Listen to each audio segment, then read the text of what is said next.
तो हेलो बच्चों, स्वागत है हमारा मेडिकोराइज चैनल में। जैसा कि हम लोगों ने लास्ट वीडियो में डिस्कस किया था कि हम लोग मेडिकल एंट्रेंस एग्जाम की तैयारी करने वाले हैं, जिसमें हमने बताया था कि biology, physics, chemistry different type से हम लोग पढ़ेंगे। जिसमें से फिजिक्स की एक क्लास ऑलरेडी आ चुकी है, अभी बायोलॉजी की पहली क्लास होने वाली है। तो जिसमें हम क्या करेंगे, बायोलॉजी को डिस्कस करेंगे।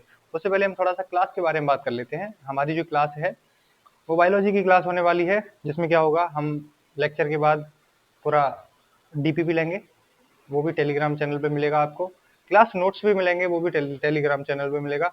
और क्या करना है आप लोगों को, जो हमारा कंटेंट रहेगा उसमें आप लोगों को नीट की, यूपीसी नेट, यूपी पैरामेडिकल और जो भी मेडिकल एंट्रेंस एग्जाम की प्रिपरेशन होती है वो हमारे यहाँ होगी। तो अभी बात करते हैं। तो हेलो, दिस इज अमन सम्राट, योर बायोलॉजी मास्टर। तो हम बात करने वाले हैं यहाँ पे बायोलॉजी के बारे में। तो बायोलॉजी के बारे में बात करेंगे। अभी हम जब बायोलॉजी को डिस्कस करेंगे तो सबसे पहले ये देखेंगे कि बायोलॉजी जो शब्द है ये कहाँ से आया और बायोलॉजी के फादर कौन है, बायोलॉजी की डेफिनेशन क्या है। बेसिकली हमने ये पढ़ा था 11th में, 9th में, 10th में, 12th में। जो बच्चे ड्रॉपर हैं वो तो पढ़ चुके हैं ऑलरेडी, और जो अभी कंटिन्यू 11th में या 12th में वो पढ़ रहे हैं। तो बायोलॉजी की बात की जाए तो बायोलॉजी के पापा कौन थे, वो थे एरिस्टोटल। बायोलॉजी की एरिस्टोटल, मतलब अभी ये कंफ्यूजन नहीं होना चाहिए कि भाई कि ये हिंदी में अरस्तु हैं, इंग्लिश में एरिस्टोटल हैं, तो हिंदी में इन्हीं को अरस्तु भी बोलते हैं, ठीक है ना। अभी क्या है, हम थोड़ा सा बात करने वाले हैं बायोलॉजी की डेफिनेशन के बारे में। तो बायोलॉजी की डेफिनेशन क्या रहती है,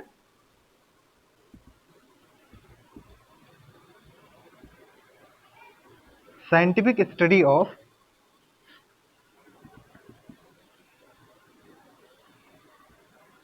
लिविंग ऑर्गेनिज्म। मतलब जो साइंटिफिक स्टडी होगी लिविंग ऑर्गन के बारे में, जो भी जीवित प्राणु होते हैं, जो भी जीवित जीवित वस्तुएं होती हैं, उनके बारे में हम क्या करेंगे, एक साइंटिफिक स्टडी करेंगे, जो कि क्या करेंगे, बायोलॉजी के बारे में, बायोलॉजी के अंदर पढ़ेंगे। अभी क्या है, हम थोड़ा सा बायोलॉजी की ब्रांचेस के बारे में बात कर ले हैं। तो बेसिकली हम क्या है यहाँ पे 11th और 12th में, या फिर हमारे जो मेडिकल एंट्रेंस एग्जाम रहते हैं उनमें हम क्या करते हैं, हम बेसिकली दो ही ब्रांच पढ़ते हैं। अदरवाइज काफी सारी ब्रांचेस रहती हैं, जिनमें से दो ब्रांच पढ़ते हैं। तो अपन क्या क्या पढ़ते हैं, जूलॉजी, और दूसरा क्या पढ़ते हैं,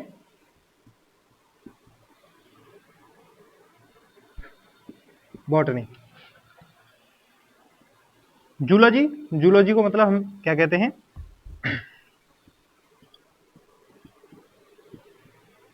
जंतु विज्ञान। बॉटनी को क्या कहते हैं,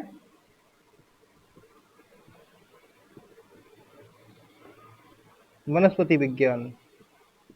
हिंदी पे मत जाना भाई, गड़बड़ सड़बड़ी हो सकता है, तो हिंदी पे मत जाना। उसके बाद क्या करते हैं, हम देखेंगे जूलॉजी और बॉटनी। अभी क्या है, इनकी थोड़ा सा हम क्या करते हैं, डेफिनेशन के बारे में थोड़ा सा बात कर लेते हैं। तो जूलॉजी के बारे में जब हम बात करेंगे तो इसमें क्या लिखेंगे, स्टडी ऑफ एनिमल्स। इसमें क्या है, जूलॉजी में हम क्या पढ़ते हैं, एनिमल्स की स्टडी करते हैं। तो क्या है, जूलॉजी की डेफिनेशन को हम थोड़ा सा कम अक्षरों में हम देखेंगे, स्टडी ऑफ एनिमल्स। इसके बारे में बात करेंगे बॉटनी के बारे में, तो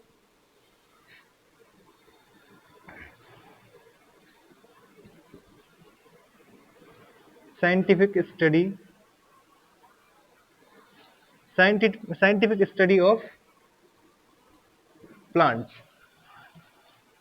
प्लांट्स के बारे में हम जो साइंटिफिक स्टडी करेंगे उसको बॉटनी कहेंगे, और जो एनिमल्स के बारे में हम स्टडी करेंगे उसको जूलॉजी कहेंगे। तो अभी क्या है, हमारा यहाँ पे फर्स्ट लेक्चर जो होने वाला है, तो फर्स्ट लेक्चर में हम क्या पढ़ेंगे, बेसिकली हमारा जो पहला चैप्टर रहता है, cell the unit of life, तो उसके बारे में हम डिस्कस करेंगे। तो उसमें क्या है, हमारा जो मेडिकल एंट्रेंस एग्जाम रहते हैं तो उसमें क्या होता है, मेनली हमारा बायोलॉजी का जो पोर्शन रहता है वो नॉर्मली से थोड़ा ज्यादा रहता है, फिजिक्स और केमिस्ट्री थोड़ा सा ज्यादा रहता है। तो उसमें क्या है, हम डिस्कस करने वाले हैं अभी cell the unit of life. मतलब इसको हम हिंदी में थोड़ा सा बताएंगे तो क्या लिखेंगे, कोशिका जीवन की इकाई। तो हम क्या करेंगे, यहाँ पे देखेंगे जो सेल है, सेल के बारे में थोड़ा सा डिस्कस करेंगे। तो सेल के बारे में जब हम थोड़ा सा डिस्कस करेंगे तो उसको थोड़ा सा एक्सप्लेन करेंगे। तो सेल के लिए हम एक छोटा सा एग्जांपल लेते हैं, जैसे कि हमारा घर है, जिस घर में हम रहते हैं। तो बेसिकली हमने क्या देखा है, हमने देखा होगा कि जो सेल घर होता है ना हमारा, वो छोटी छोटी ब्रिक्स से बना हुआ आता है। मतलब छोटी छोटी जो ईंटें रहती हैं उनसे क्या होता है, अपना घर बनता है। अभी क्या होता है, छोटी छोटी ईंटों से मिलकर क्या करते हैं, हम एक दीवार को खड़ा करते हैं। इसी तरह से हम क्या करते हैं, एक दीवार के अराउंड और 3 दीवारें खड़ी करते हैं, जिससे क्या होता है, हमारा एक रूम बनता है। लाइक एक दीवार, 2 दीवार, 3 दीवार। तो अभी क्या हुआ, जब एक दीवार के अराउंड और 3 दीवार लगाई हमने, तो क्या हुआ, एक रूम बना। अभी एक रूम के साथ दूसरा रूम भी बनाया, उसके साथ किचन भी बना दिया, उसके साथ हमने अपना वॉशरूम भी बना दिया, उसके साथ एक लिविंग हॉल भी बना दिया। तो अब इन सबको क्या मिलके क्या बनेगा, एक अपना हाउस बन जाएगा, है ना। तो इसी प्रकार क्या होता है, जब हम सेल को स्टडी करते हैं तो क्या होता है, सेल सेल को मिलाते हैं, जब कई सारी सेल्स मिलती हैं तो उससे क्या होता है, टिश्यू बनता है। अब जब क्या होता है, कई सारे टिश्यू बनते हैं तो उससे क्या होता है, ऑर्गन बनता है। और जब कई सारे ऑर्गन्स मिलते हैं तो फिर क्या होता है, ऑर्गन सिस्टम बनता है। और कई सारे जब ऑर्गन्स मिलके बनते हैं तो क्या होता है, एक बॉडी बनती है। तो अभी क्या है, हमने एक बेसिक सा जान लिया कि जो सेल है वो हमारे जीवन की इकाई क्यों है। क्योंकि सेल, एक सिंगल सेल जो बैक्टीरिया होता है, it is only a single cell. Bacteria एक सिंगल सेल होता है, बट वो क्या करता है, जीवन की सारी दिनचर्या, सारी क्रियाएं करता है। उसमें क्या, ऑक्सीजन भी लेता है, ठीक है, सांस भी लेता है, और एक्सक्रीशन भी करता है।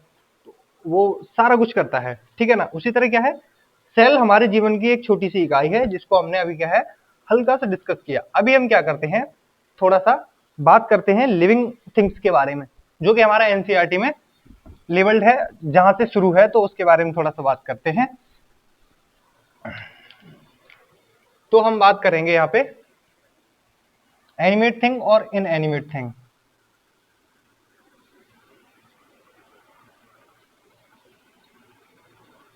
और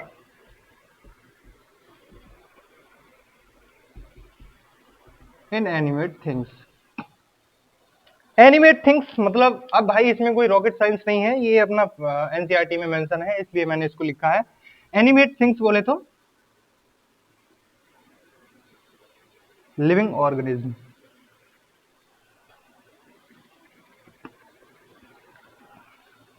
इनएनिमेट थिंग की बात की जाए तो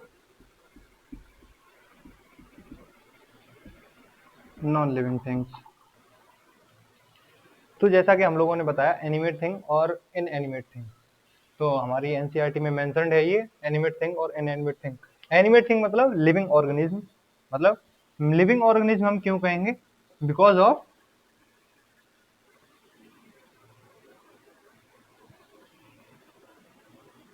these are living because of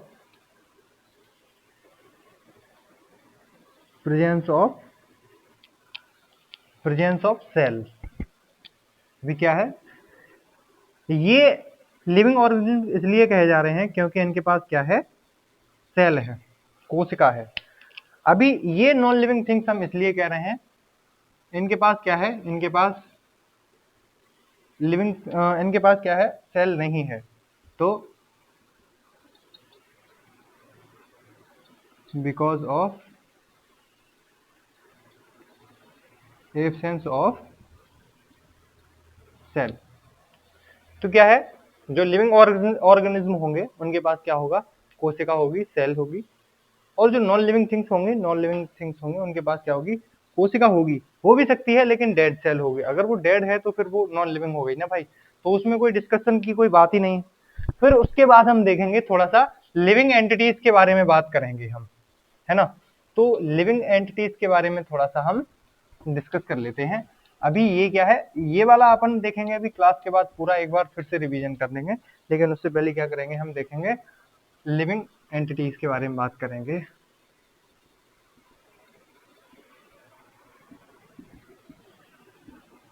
living entities के बारे में बात करते हैं, तो इनके बारे में थोड़ा सा हम देख लेते हैं।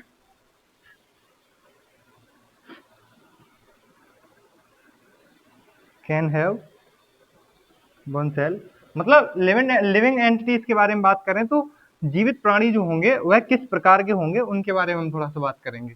वह प्राणी जिनके पास क्या है, एक सेल होगी, और जिनके पास एक सेल हो सकती है कैन हैव मैनी सेल। मतलब ऐसे कुछ ऐसे जीव जिनके पास क्या होगा, एक सेल होगी। कुछ ऐसे प्राणी होंगे जिनके पास क्या होगा, मैनी सेल होंगी। तो अभी क्या देखना है, यहाँ पे क्या है, एक सेल है। इंक डालो जान। अभी क्या है, तो इसके बारे में हम थोड़ा सा बात करेंगे। अभी ऐसी कौन सी सेल होती हैं जो जो सिंगल सेल होती हैं, like bacteria, amoeba, paramecium, euglena and etcetera, cholera, cholera, और भी काफी सारी चीजें होती हैं। तो अभी हम लोगों को उतना नहीं देखना है, थोड़ा रिलैक्स करना है, क्योंकि ये हम जो है ना अपना अगले चैप्टर में जब हम पढ़ेंगे तो ये बहुत कुछ, इसमें सारा कुछ देखने को पड़ेगा। जब हम एनिमल किंगडम पढ़ेंगे ना तो उसमें सारा कुछ देखने के लिए मिलेगा। तो फिलहाल हम इसके बारे में बात करते हैं। बैक्टीरिया जो होता है, बैक्टीरिया क्या होता है, ये एक प्रोकैरियोटिक सेल है।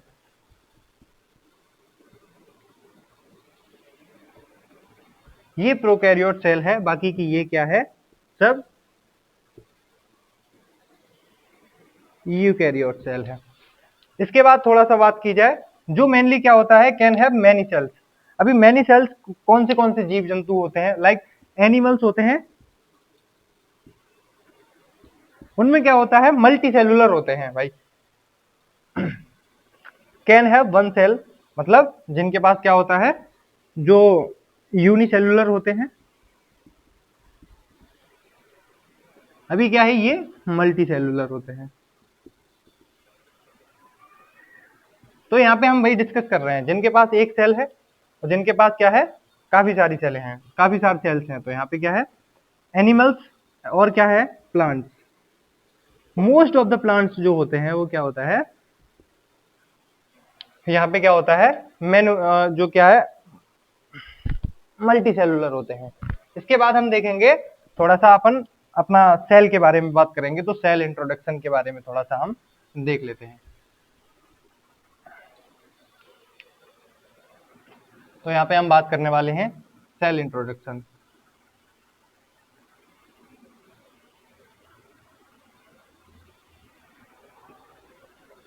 सेल इंट्रोडक्शन के बारे में बात करते हैं तो हम देखते हैं कि यहाँ पे क्या होता है, बेसिक सी अपनी एक डेफिनेशन रहती है जो हमेशा से चलती हुई आ रही है, वही डेफिनेशन है यहाँ भी। तो क्या है वो, सेल इज द, अच्छा मेरे लिखने से पहले आप लोग क्या करेंगे, इसको कमेंट बॉक्स में लिखेंगे। अगर आपको पता है तो वीडियो पॉज करेंगे और कमेंट बॉक्स में इसको क्या लिखेंगे, यहाँ पे जो अपनी सेल की जो डेफिनेशन रहती है वो आप लोग लिखेंगे। अभी मैं लिख रहा हूं, cell is the structural and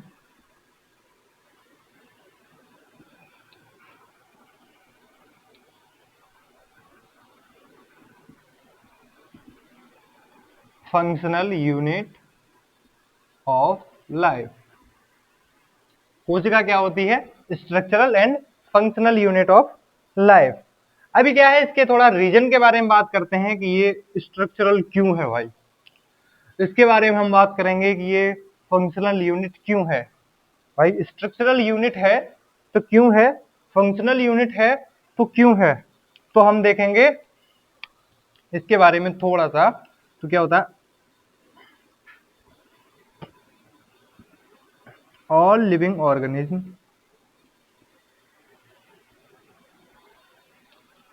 मतलब वह सभी जीव जंतु जो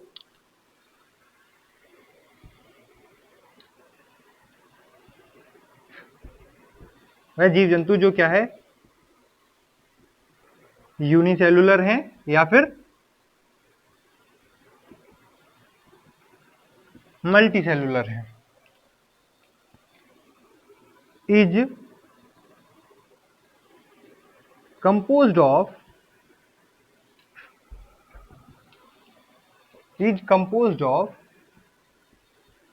सेल। मतलब वह सभी जीव जंतु हैं जो क्या है, ऑल लिविंग ऑर्गेनिज्म जो क्या है कि यूनिसेलुलर मतलब एक कोशिकीय हैं या फिर बहुकोशिकीय हैं, वह क्या है सारे क्या है सेल से बने हुए हैं। अब क्या होता है, एक नोट भी हम लिखेंगे थोड़ा सा,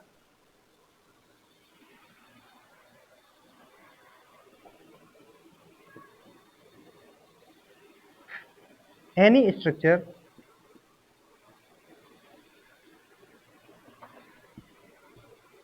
less than a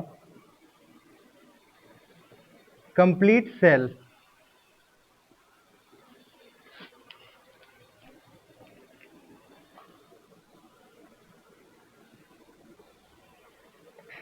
they can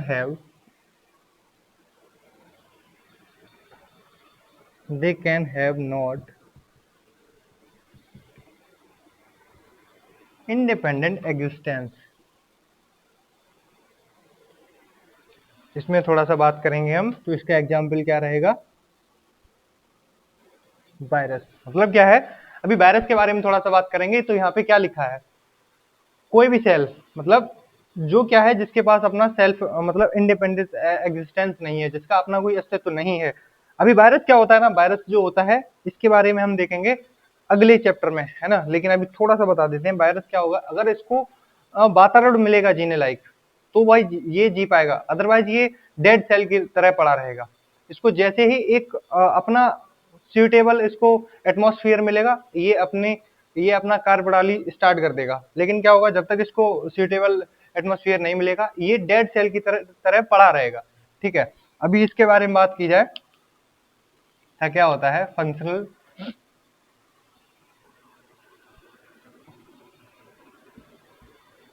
A cell can perform all vital function. भाई वाइटल फंक्शन से अब आप ये क्या होता है, ये इसेंशियल है इसके लिए। जो अभी क्या है, एक सेल होगी जो एक कोशिका रहेगी, तो उसमें क्या रहेगा, अभी लिविंग इंट्रोडक्शन के बारे में बात करते हैं, तो थोड़ा स्ट्रक्चर के बारे में बात करते हैं ना। तभी इसमें क्या है कि कोई भी लिविंग ऑर्गेनिज्म जो क्या है यूनिसेलुलर है या फिर मल्टी सेलुलर है, यूनिसेलुलर है या मल्टी सेलुलर है। अभी क्या है, ये कंपोज्ड है मतलब बना हुआ है किससे, एक कोशिका से। सेल मतलब कोशिका से, ठीक है। अभी उसके बाद क्या है, हम नोट डाल के यहाँ पे थोड़ा सा लिखेंगे, एनी स्ट्रक्चर लेस देन ए कंप्लीट सेल, मतलब कोई भी एक ऐसा स्ट्रक्चर जो क्या है पूरी तरह से कोशिका नहीं है। They can have not independent existence, मतलब जो पूरी तरह से कोशिका नहीं है, उसके पास अपना अस्तित्व नहीं होता, वह अपना कोई कार्य नहीं कर सकता।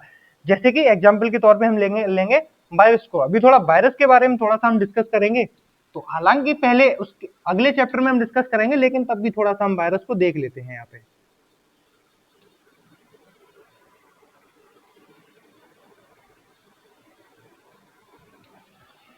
मान लीजिए ये वायरस है, अभी इसके अंदर क्या है,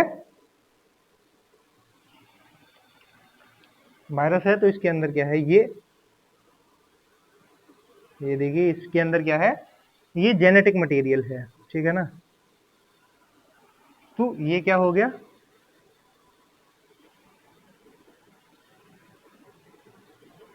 मटेरियल हो गया। इसकी जो आउटर मेम्ब्रेन होगी, ये क्या होगी, प्रोटीन की कोटिंग होगी, प्रोटीन की कोटिंग है। इसके अंदर क्या है, जेनेटिक मटेरियल है। तो इसके पास क्या होगा, डू नॉट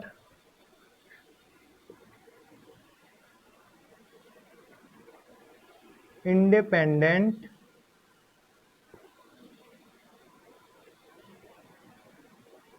एग्जिस्टेंस, ठीक है ना। अभी ये हो गया इतना पूरा इंट्रोडक्शन के बारे में बात करी हमने। तो सेल के बारे में जब हमने सेल का इंट्रोडक्शन दिया, तो इसमें बेसिक हमने क्या दिखा, सेल की अपनी डेफिनेशन देखी, जिसका जो क्या है, cell is a structural and functional unit of life. अभी स्ट्रक्चरल क्यों है, फंक्शनल क्यों है, उसके बारे में हमने देख लिया। तो स्ट्रक्चरल क्या है, ऑल लिविंग ऑर्गेनिज्म यूनिसेलुलर या मल्टी सेलुलर, मतलब कोई भी जीवित वस्तु जो क्या है यूनिसेलुलर है या फिर एक कोशिकीय है या बहुकोशिकीय है, इज कंपोज्ड ऑफ सेल, जो कि क्या है, कोशिका से बनी हुई है, ठीक है ना। अभी इसके बाद एक नोट लिखा है हमने, एनी स्ट्रक्चर, कोई भी एक स्ट्रक्चर जो कि क्या है, पूरी तरह से कंपोज कोशिका से नहीं बना हुआ है, उसके पास क्या है, उसका सेल्फ एग्जिस्टेंस नहीं होगा, सेल्फ इंडिपेंडेंट एग्जिस्टेंस नहीं होगा, अपना अस्तित्व तो नहीं होगा। उदाहरण के रूप में हम देखेंगे वायरस को। उसके बाद फंक्शनल की बात की जाए तो a cell can perform all vital, मतलब जो एक कोशिका होगी वह सारे कार्य करेगी, लाइक रेस्पिरेशन हो गया, है ना, एक्सक्रीशन हो गया, तो ये सारे काम एक जीवित कोशिका करेगी। तो ये क्या है, ये भी हो गया, ठीक है ना। इसके बारे में हम थोड़ा सा बात करते हैं। तो इसके बाद हम आगे पढ़ेंगे डिस्कवरी ऑफ सेल के बारे में, है ना। तो डिस्कवरी ऑफ सेल पढ़ेंगे तो हम देखेंगे यहाँ पे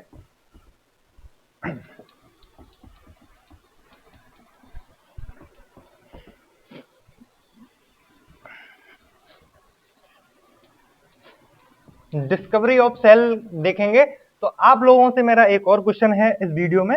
अभी मैंने एक लास्ट क्वेश्चन इसमें क्या किया था, पुटअप किया था, वो लोग मुझे कमेंट्स में बताएंगे। और ये दूसरा एक और क्वेश्चन रहेगा जिसमें क्या है, डिस्कवरी ऑफ सेल के बारे में हम थोड़ा सा बात करेंगे। तो डिस्कवरी ऑफ सेल में किस किस महायोद्धा का नाम था भाई, तो हम देखेंगे डिस्कवरी ऑफ सेल, ठीक है ना। तो डिस्कवरी ऑफ सेल के बारे में बात करेंगे तो उसमें हम लोगों को बहुत ज्यादा डिटेल में नहीं जाना है, जितना एनसीईआरटी में है उतना ही पढ़ना है, एक्स्ट्रा नहीं पढ़ना है। तो अभी क्या है, डिस्कवरी ऑफ सेल के बारे में जब बात करेंगे ना, तो सबसे पहले नाम किसका आता है, रॉबर्ट हुक। भाई ये क्या था, जो रॉबर्ट हुक साहब थे, इन्होंने क्या किया था, इन्होंने एक कोशिका को देख लिया था भाई। भाई ये पढ़ाकू टाइप के आदमी थे, तो उन्होंने क्या किया, थोड़ा सा देखना स्टार्ट किया। तो इन्होंने क्या किया, एक कोशिका को देख लिया अंडर माइक्रोस्कोप। अंडर माइक्रोस्कोप देखा, वो भी क्या देखा, एक कॉर्क सेल देखी, जो कि एक मृत कोशिका थी, मतलब डेड सेल थी, कॉर्क सेल थी। तो उन्होंने एक मृत कोशिका को देख लिया। एक्चुअली में देखा जाए तो उन्होंने सेल को भी नहीं देखा, उन्होंने सेल की आउटर मेम्ब्रेन को देखा। It is called cell wall. तो अभी इन्होंने क्या देखा, तो हम इसको कैसे लिखेंगे, ही ऑब्जर्व्ड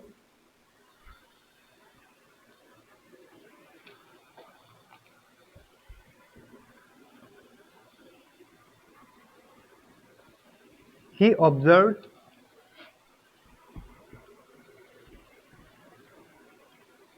under microscope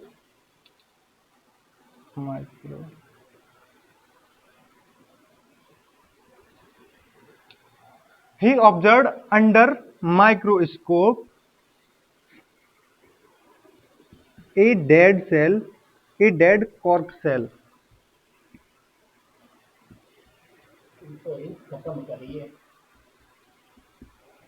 अभी इन्होंने क्या देखा, इन्होंने क्या देखा, एक सेल देखी, जो क्या था, डेड सेल थी, कॉर्क सेल थी, ठीक है। इन्होंने क्या देखा, पहली बार देखा, माइक्रोस्कोप के अंदर देखा, डेड सेल देखी, ठीक है ना। उसके बाद इन्होंने क्या देखा, इन्होंने एक चीज और ऑब्जर्व की, इन्होंने ऑब्जर्व किया, इन्होंने देखा कि जो सेल है, जो इन्होंने देखा, तो वो कैसे देखा, हनीकॉम्ब लाइक स्ट्रक्चर। अभी इन्होंने क्या देखा, जो एक सेल है, मतलब इन्होंने कोशिकाएं देखी, तो उन्होंने क्या देखा, उन्होंने एक स्ट्रक्चर देखा जो हनी लाइक स्ट्रक्चर होता है। मतलब हनी लाइक स्ट्रक्चर की बात की जाए, हनीकॉम्ब लाइक स्ट्रक्चर की बात की जाए, तो क्या होता है, जो मधुमक्खी होती है उसके छत्ते के बारे में बात की जाए।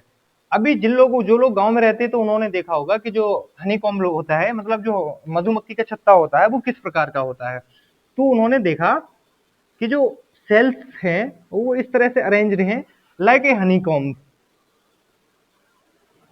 अभी उन्होंने देखा कि जो कोशिकाएं हैं वो हनीकॉम्ब के एक स्ट्रक्चर में इस तरह से एडजस्ट थी। तो भाई उन्होंने देखा, इस चीज को भी उन्होंने ऑब्जर्व किया, है ना। अभी उन्होंने क्या देखा कि जो हनीकॉम्ब लाइक स्ट्रक्चर है वो क्या है, अंदर से हॉलो है, मतलब खाली है।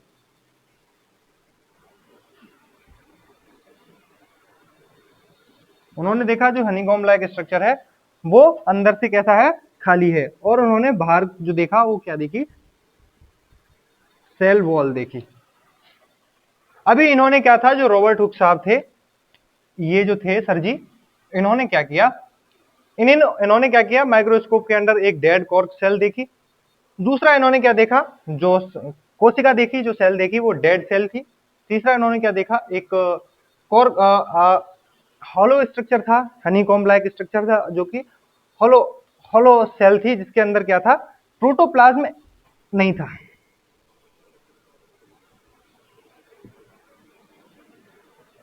जिसमें क्या था, प्रोटोप्लाज्म जो था एब्सेंस था।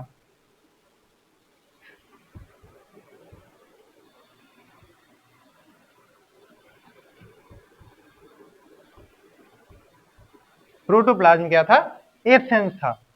इसके बाद फिर जो है, इसके बाद कौन आए, इसके बाद दूसरे नंबर पे जो हमारे आए वो थे एंटोन वॉन लीeuwenhoek। अब ये जो दूसरे वाले आए ना भाई, इन्होंने तो अलग ही तहलका मचा दिया, क्योंकि भाई ये क्या था, ये इनसे भी ज्यादा थोड़े पढ़ाकू टाइप के इंसान थे। तो अभी ये जो दूसरे नंबर के आए थे, एंटोन वॉन लीeuwenhoek, ये जो आए हुए थे, इन सर जी ने क्या नोटिस किया, इन्होंने क्या देखा, इन्होंने देखा he first observed under an microscope a living cell. इन्होंने क्या देखा, माइक्रोस्कोप के अंदर क्या देखा, इन्होंने एक जीवित कोशिका को देख लिया। ठीक है ना भाई। अब इन्होंने जब जीवित कोशिका को देख लिया तो भाई ये भी खुशी थे। इसके बाद तीसरे नंबर पे फिर हमारे आते हैं रॉबर्ट ब्राउन सर। इसके बाद हमारे तीसरे नंबर पे आते हैं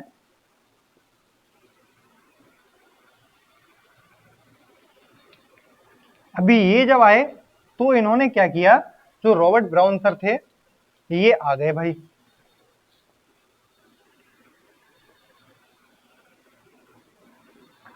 जब रॉबर्ट ब्राउन सर आए तो इन्होंने क्या किया, इन्होंने ऑब्जर्व किया सेल को, सेल के अंदर का जो न्यूक्लियस होता है उसको डिस्कवर किया, डिस्कवर भी किया, ऑब्जर्व किया। मान लीजिए ये क्या है, एक सेल है, हम एनिमल सेल की बात करते हैं। तो ये एक सेल है, सेल की आउटर मेम्ब्रेन होती है, इसको क्या कहते हैं हम, प्लाज्मा मेम्ब्रेन। सेल के अंदर एक और पदार्थ होता है जिसको हम क्या कहते हैं, जो कि क्या होता है, इसमें पूरी सेल में क्या होता है, इस तरह से फैला हुआ होता है, स्प्रेडेड होता है, जिसको हम क्या कहते हैं, साइटोप्लाज्म। इसके बाद सेल के अंदर एक और स्ट्रक्चर होता है जिसको हम क्या कहते हैं, सेल की खोपड़ी, मतलब brain of the cell. It is also called nucleus. इसको हम अपनी तरफ से कह सकते हैं ब्रेन ऑफ सेल। क्योंकि भाई क्या है, इसके अंदर क्या होता है, पूरा जेनेटिक मटेरियल जो है ना इसी के अंदर होता है, लाइक डीएनए, आरएनए, है ना। तो इसके अंदर क्या होता है, जेनेटिक मटेरियल पूरा इसी के अंदर होता है। ठीक है ना। तो क्या होता है, इसके अंदर क्या होता है, जेनेटिक मटेरियल पूरा रहता है ना, इसलिए इसको क्या कहते हैं, ब्रेन ऑफ सेल, या फिर और इसको एक्चुअल में क्या कहते हैं, न्यूक्लियस। इसके अंदर क्या होता है, डीएनए, आरएनए। ठीक है ना। तो इन्होंने क्या किया, अभी इसको हम कैसे लिखेंगे, he first observed and discovered the nucleus. ठीक है ना। इन्होंने क्या किया, न्यूक्लियस को पहली बार देखा था। तो यहाँ पे हमने क्या देखा, रॉबर्ट ब्राउन सर आए हुए थे। अब ये सर जी जब आए तो उन्होंने क्या देखा कि कोशिका के अंदर जो कोशिका की खोपड़ी होती है, ब्रेन होता है, जो क्या होता है, कोशिका को चलाता है, तो उसको देखा, जिसको हम न्यूक्लियस कहते हैं। तो इन्होंने पूरा न्यूक्लियस को देखा। उसके बाद फिर क्या हुआ, चौथे नंबर पे हमारे एक और सर आए हुए थे जिनका नाम क्या था, फिर इसके बाद क्या था, चौथे नंबर पे कौन आए थे, एक और अपने आए थे जो बॉटनिस्ट थे, जो क्या था, ये भी थोड़ा सा थे, पढ़ने में ठीक ठाक ही थे भाई। हम लोगों से तो मान लो सब अच्छे ही थे, क्योंकि हम लोग यहाँ जो पढ़ रहे हैं वो ये डिस्कवर कर रखा था इन्होंने, ठीक है ना। तो इसके बाद जो आए हुए थे, मैथियस स्क्लेडन साहब आए हुए थे, चौथे नंबर पे आए थे ये।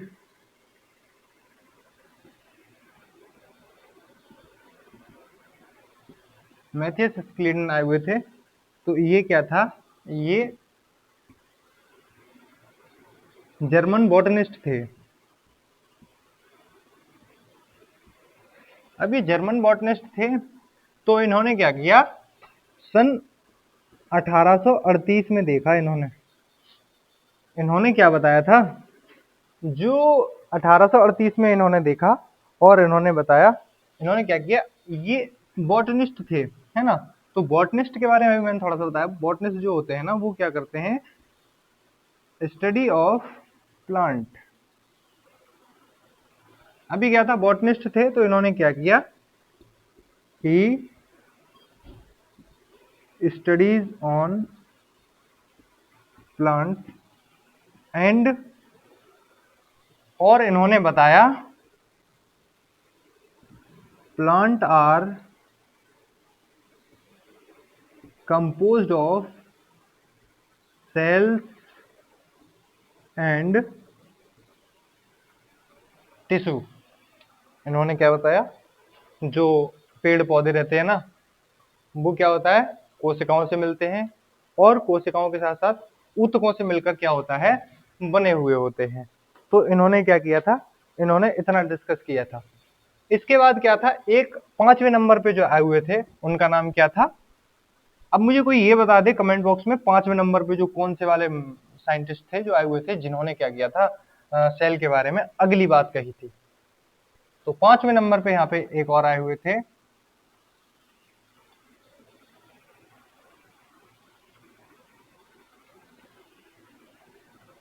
स्वान आए हुए थे। आई थिंक स्वान की स्पेलिंग गलत है।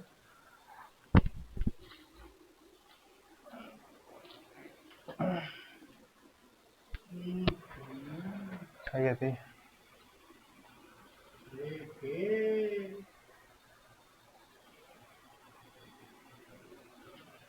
तो थे, और स्वान आए हुए थे, जो कि इन्होंने क्या किया था, एक थीसिस दी थी। इन्होंने क्या किया था, एक थीसिस दी थी, और ये क्या था, ये जो थे ना, ये जर्मन जूलॉजिस्ट थे।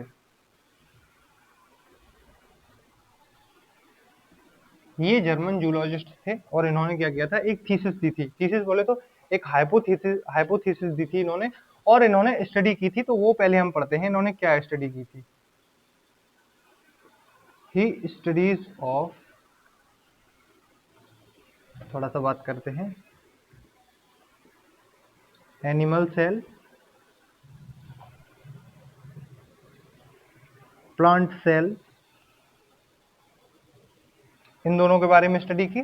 और लास्ट में क्या किया, इन्होंने एक हाइपोथेसिस दी।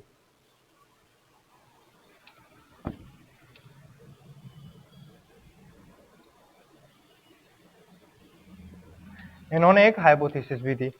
अभी जब इन्होंने एनिमल सेल के बारे में थोड़ा सा बताया, तो इन्होंने क्या बताया, जो एनिमल सेल होती है, बेसिकली अभी हमने एनिमल सेल को डिस्कस किया था, तो इन्होंने क्या बताया था, जो एनिमल सेल रहती है, वो क्या होता है, उसकी जो बाहरी लेयर होती है, उसको क्या कहते हैं,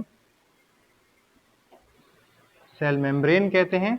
जो क्या होता है, एक थिन लेयर होती है। और इन्होंने दूसरा क्या बताया था, जो एनिमल सेल होती है, वो उसके अंदर साइटोप्लाज्म होता है।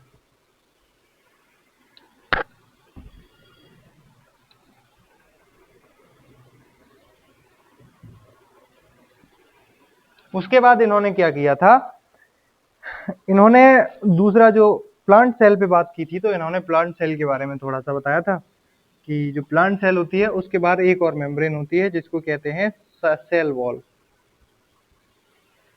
और इसके बाहर, इसके अंदर एक और मेम्ब्रेन होती है, जिसको कहते हैं सेल मेम्ब्रेन।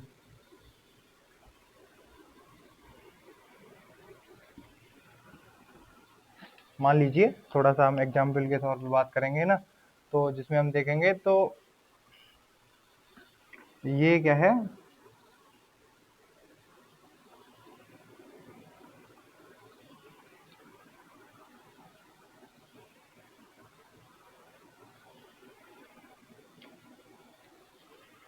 इसमें क्या है, ये अपना जाएगा एक एक ये प्लांट सेल जा रही है, ठीक है ना। तो अभी क्या है, इसमें जो मैंने ब्लू लाइनिंग की है ये क्या है, सेल मेम्ब्रेन है।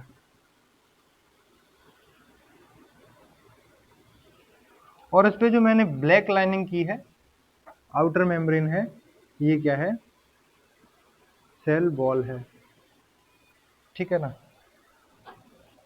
अभी इन्होंने क्या किया, इन्होंने एक हाइपोथेसिस दी और इन्होंने प्रूव किया कि जो लास्ट में जो अभी इससे पहले हम लोगों ने मैथियस स्क्लेडेन साहब के बारे में बात की थी, तो उन्होंने क्या बताया था कि जो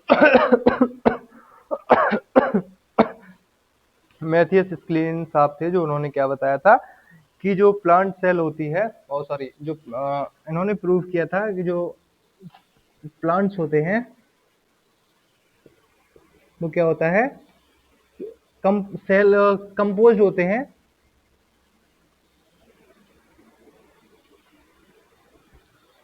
सेल एंड, इन्होंने क्या किया था, ये एक हाइपोथेसिस दी थी, है ना।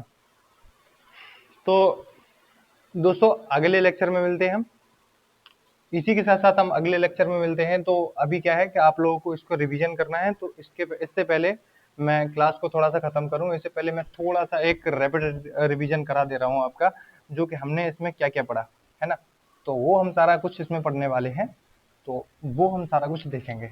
तो जिसमें हम देखेंगे, सबसे पहले हमने क्या देखा, बायोलॉजी के बारे में बात की। बायोलॉजी के फादर कौन थे, एरिस्टोटल, मतलब अरस्तु। बायोलॉजी के पितामह जिनको कहते हैं वो कौन थे, एरिस्टोटल थे। उसके बाद हमने डेफिनेशन ऑफ बायोलॉजी के बारे में बात की थी, तो वो क्या थी, scientific study of scientific study of living organism, it is also called biology, ठीक है। इसके बाद ब्रांच की बात की जाए तो बायोलॉजी की दो ब्रांच थी, जो कौन सी थी, एक थी जूलॉजी, एक थी बॉटनी। अभी क्या था, हमने देखा था जूलॉजी में क्या करते हैं, एनिमल जो भी एनिमल्स रहते हैं उनके बारे में स्टडी करते हैं, मतलब जो जीव जंतु होते हैं उनके बारे में बात करते हैं। बॉटनी के बारे में हमने थोड़ा सा बात की थी, बॉटनी क्या होती है, इसमें हम क्या है, वनस्पति यानी कि पेड़ पौधों के बारे में हम पूरी स्टडी करते हैं। उसके बाद हमने क्या देखा था, हमने देखा था सेल के बारे में थोड़ा सा ओवरव्यू लिया था, उसका इंट्रोडक्शन देखा था, जिसमें हमने देखा था सेल की डेफिनेशन। सेल की डेफिनेशन क्या होती है, cell is the structural and functional unit of life, जिसमें स्ट्रक्चरल के बारे में थोड़ा सा बात किया था। तो जो कोशिका होती है वो स्ट्रक्चरल एंड फंक्शनल यूनिट क्यों होती है, तो स्ट्रक्चरल के बारे में हमने क्या देखा था, जो सेल होती है, जो स्ट्रक्चरल सेल होती है वो क्या होता है, जो लिविंग ऑर्गेनिज्म में क्या होता है, कोशिकाएं जो होती हैं वो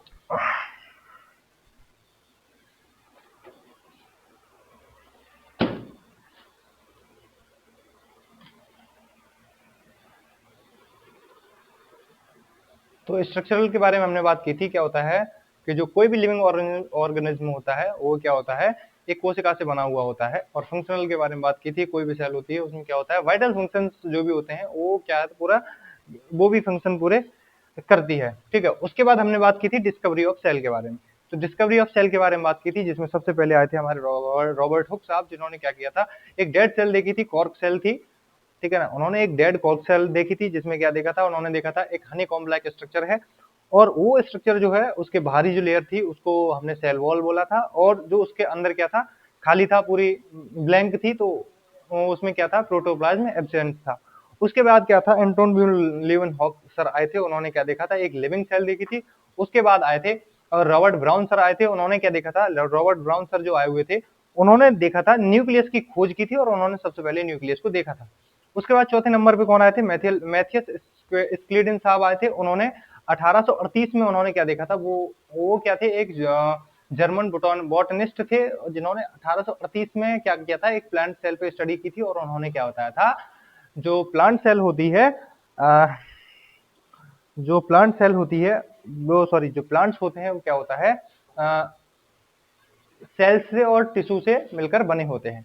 उसके बाद क्या था, थॉर्ड स्वान साहब आए थे, उन्होंने क्या किया था, उन्होंने स्टडी की थी, वो क्या थे, जर्मन बॉटनिस्ट जूलॉजिस्ट थे, है ना।